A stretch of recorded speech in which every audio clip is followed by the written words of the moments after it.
Bismillahirrahmanirrahim.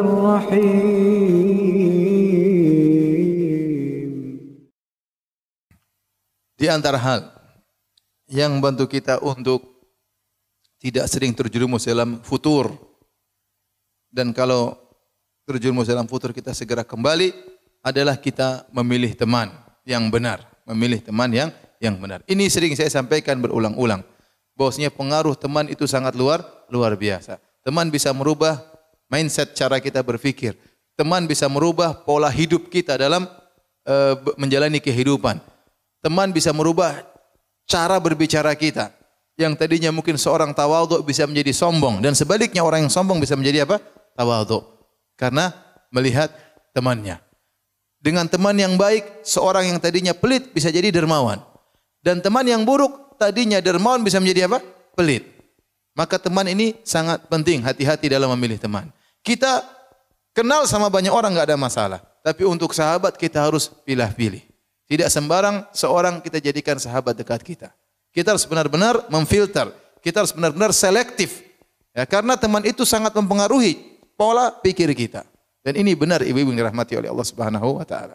Maka waspada ya.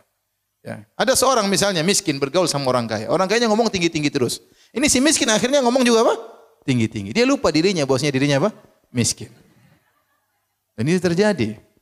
Akhirnya dia pulang bawa penderitaan buat suaminya. Ngomongnya gara-gara salah bergaul. Gara-gara salah bergaul. Tetapi seorang yang misalnya kaya, sombong, bergaul dengan orang yang mungkin sederhana, kemudian lihat kesederhanaannya, maka mungkin bisa turun kesombongannya. Maka di antara penyesalan yang diucapkan oleh orang-orang yang masuk neraka jahanam adalah menyesal karena salah bergaul. Kata Allah Subhanahu wa taala, "Wa yauma ya'addu adh-dhalimu 'ala yadayhi yaqulu ya laitani ittakhadhtu ma'ar rasuli sabila." Hari di mana tatkala orang yang zalim menggigit kedua tangannya sebagai bentuk penyesalan, dan dia berkata, seandainya dahulu saya mengikuti jalannya Rasulullah sallallahu alaihi wasallam, ya wailata laitani lam attakhidh fulanan khalila. Seandainya dahulu saya tidak menjadikan si fulan sebagai kawanku, laqad adallani ani dzikri. Dia telah membuat saya lalai dari mengingat Allah Subhanahu wa taala. Ya benar, ketemu kawan main terus kerjanya. Ketemu kawan misalnya laki-laki, ketemu kawan hobinya bola, sudah ikuti bola, berita ini, berita terus enggak berhenti, namanya bola enggak pernah berhenti. Akhirnya waktunya habis tentang apa? Bola. Ibu juga demikian, hati ketemu dengan seorang ibu bicaranya fashion terus enggak berhenti, aduh. Ya, meskipun kita punya uang banyak, bukan itu pembicaraan kita. Apalagi kalau enggak punya uang ya. Bicara ini merek anu. Ya, kita semua ibu-ibu butuh baju, oke, tapi bukan itu pembicaraan kita setiap hari. Kecuali ibu pedagang yang lain cerita. Tapi kalau jadi mau saya ya, jangan sampai kita salah bergaul, akhirnya cara berpikir kita berubah. Ya. Kita bergaul sama orang suka gibah, kita akan jadi tukang gibah. Karena namanya persahabatan itu pasti ada sinkronisasi. Ini sering saya sampaikan. As-sahibu sahib, sahabat pasti menggeret. Pasti terjadi proses sinkronisasi. Kalau kita yang enggak berubah menjadi dia, dia yang berubah menjadi seperti kita. Pasti ada penyesuaian, adaptasi antara satu dengan yang lainnya. Maka hati-hati, jangan sampai kita salah bergaul. Makanya Nabi dahulu disuruh oleh Allah bergaul dengan orang miskin. Nabi dahulu disuruh oleh Allah bergaul dengan orang miskin. Kata Allah Subhanahu wa taala, "Wasbir nafsaka ma'al ladzina yad'una rabbahum bil ghadati wal ashirin wajha, wa la ta'du aynaka anhum turidu zinatal hayatid dunya." Kata Allah Subhanahu wa taala dalam surat Al-Kahfi, sabarkanlah dirimu wahai Muhammad bersama orang-orang yang berdoa kepada Rabb mereka di pagi hari dan di petang hari, yang mereka berharap wajah Allah Subhanahu wa taala. Jangan kau panjangkan pandanganmu ya dari orang-orang miskin tersebut kepada orang-orang yang kaya, kau hanya menghendaki kehidupan dunia. Jadi kita ini bergaul sama orang yang ingatan kita dengan akhirat. Ya. Ya. Kita bergaul ada yang mungkin sederajat dengan kita secara ekonomi, tidak apa-apa kita bergaul dengan orang lebih daripada kita, dan kita punya teman juga yang miskin, agar kita bisa seimbang ya.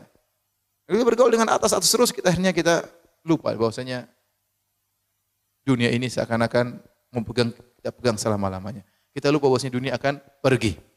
Dunia akan pergi. Akhirnya terkadang kita lupa bersyukur. Tapi kalau kita bergaul sama orang miskin, kita bersyukur kepada Allah Subhanahu wa taala. Ya, kita mungkin bisa membantu dia. Jadi mau saya hati-hati dalam bergaul, ya. Kalau salah bergaul berbahaya.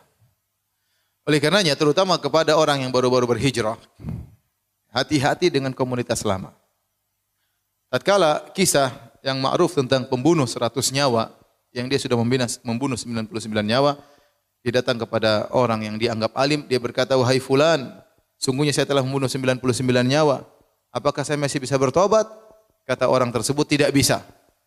Kau tidak bisa, tidak mungkin diterima tobatmu." Maka orang ini pun marah dan dia pun sembelih lagi orang tersebut, lengkaplah dia bunuh 100 orang. Setelah itu dia mencari lagi orang yang alim, dia ketemu dengan orang yang alim, dia bertanya, "Ya fulan, apakah Allah masih bisa menerima tobatku?" Kata orang alim tersebut, "Bisa. Tapi syaratnya kau harus pergi meninggalkan komunitasmu dan pergilah ke kampung yang lain, beribadahlah kepada Allah dengan orang-orang di sana." Maka kemudian dia berjalan meninggalkan kampungnya menuju kampung yang lain. Di tengah perjalanan belum sampai ke kampung tersebut dia meninggal dunia.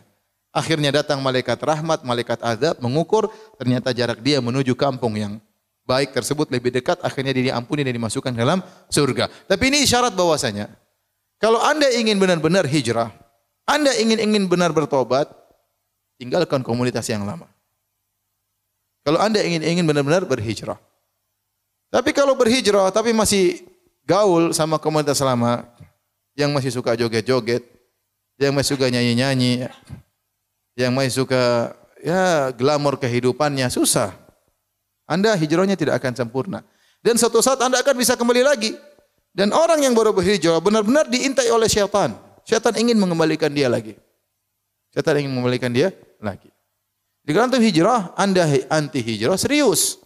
Hijrah jadi insya Allah Allah kasih kawan-kawan yang lain yang bisa kita enjoy dalam bergaul, enjoy dalam bersahabat. Alhamdulillah. Dan insya Allah Allah berikan kelezatan yang lebih daripada komunitas yang lama. Tetapi kalau kita ternyata hijrahnya ragu-ragu, masih sering gaul sama komunitas lama, maka sangat mudah kita kembali lagi. Ustaz, apa kita harus putuskan hubungan sama komunitas lama? Jawabannya tidak. Tetapi bergaul sekedarnya. Sekedarnya boleh. Kita tetap say hello, mungkin masih di grup. Tapi kalau ternyata memang benar-benar mengganggu, kita harus tinggalkan mereka karena Allah Subhanahu wa taala. Kalau tidak, maka suatu saat kita akan kembali lagi atau hijrah kita akan ragu-ragu. Ya. Saya ingatkan kepada mungkin sebagian orang, ya saya tidak tahu hadir di sini atau yang lainnya, yang mungkin sebelumnya berada dalam dunia artis, dunia ketenaran, kemudian dia berhijrah. Ya.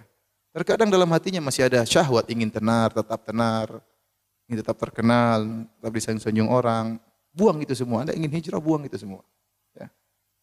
Kalau mau hijrah, buang itu semua. Adapun hijrah tapi tetap saja masih mau disanjung orang, tetap saja ingin tampil bersama yang lainnya, maka saya rasa hijrah itu kurang sempurna. Ya. Kalau ingin kelezatan dalam bersahabat, kelezatan dalam hijrah, tinggalkan itu semua. Saya kadang sedih lihat sebagian orang sudah berhijrah tapi dia masih terngiang-ngiang dengan ketenaran, masih ingin tetap apa? Tenar, masih ingin tetap tampil, terkadang dia tampil dengan istrinya, terkadang masih pamerkan. Saya sedih aja ngeliat ya. Oleh karenanya, hadirin hadirat Allah Subhanahu wa taala, seorang tatkala hijrah, ya, dia berusaha untuk hijrah dengan serius. Ya. Say hello tetap ada dengan kawan-kawan lamanya, tapi jangan kemudian intens dengan mereka, karena iman ini kita lemah, kita rawan kembali lagi. Kita rawan kembali lagi. Saya kapan ditelepon seorang ustaz, saya sudah lama meninggalkan musik. Tapi saya dengar ada yang bilang musik boleh ustaz. Gimana? Saya mau kembali lagi. Jangan, saya bilang. Aduh, antum sudah dapat nikmat jauh dari musik, nikmat mendengarkan Al-Quran, nikmat mendengar pengajian, kemudian mau rusak lagi antum dengan musik-musik yang sudah antum tinggalkan. Untuk menghilangkan racun musik dari hati sih tidak gampang. Saya aja yang sudah jadi ustaz terkadang dengar musik masih apa? Masih goyang. Mengganggu. Lagi yang baru apa? Baru hijrah. Ya. Ya, racun itu sulit. Terkadang sudah kita buang, muncul lagi racun tersebut. Ya. Ya. Oleh karenanya hijrah yang serius.